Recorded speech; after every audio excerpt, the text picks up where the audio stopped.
So we're going to do some foam rolling for the hips. If you haven't watched the video with what you're looking for when you're doing the foam rolling, it's in the comments below, so definitely check that out. All right, here we go.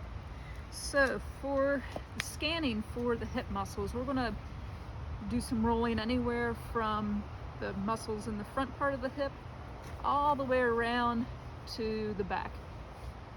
So what you're going to scan, if you put your hands on your hips, the top of your pelvic bones, it'll be below the hand here, the muscles kind of on top of the pelvis, and above the top of your femur. So if you're not quite sure where that is, it's typically where the widest part of your hips are. It'll be above that.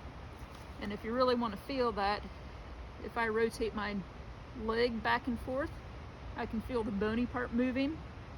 So I'm going to be above that, below the top of the pelvis.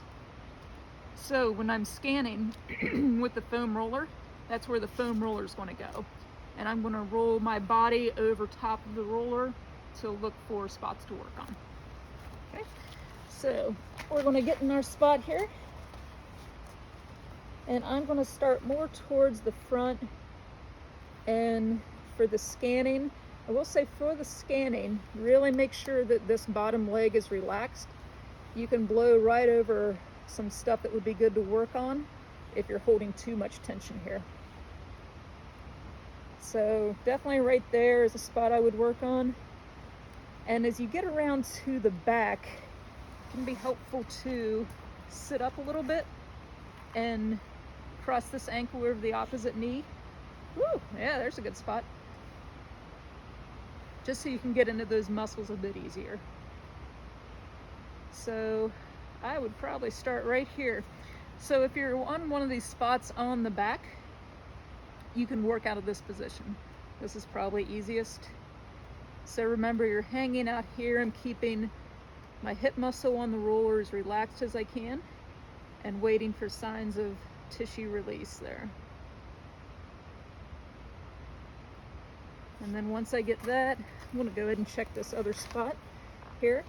If you're more on your side like this, again, you'll just really make sure that the leg on the bottom is nice and relaxed. So I'm putting more of my weight into my my elbow, and I can put some weight into this top leg if I want to make sure this stays relaxed.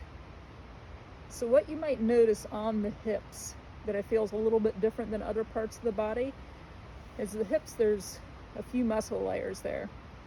And as one on the top, one part starts to release, you might notice that you get kind of down into a deeper layer of tissue, and it's like, oh wow, now it's, you know, it feels even more intense, where with other foam rolling, as you kind of work through an area, that intensity subsides because you've got to release out the muscle.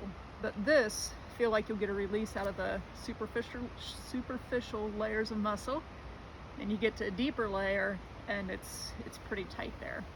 So don't be surprised if you notice that. Just go ahead and roll with it. Go ahead and let that next layer of tissue relax. And that is your hip foam rolling.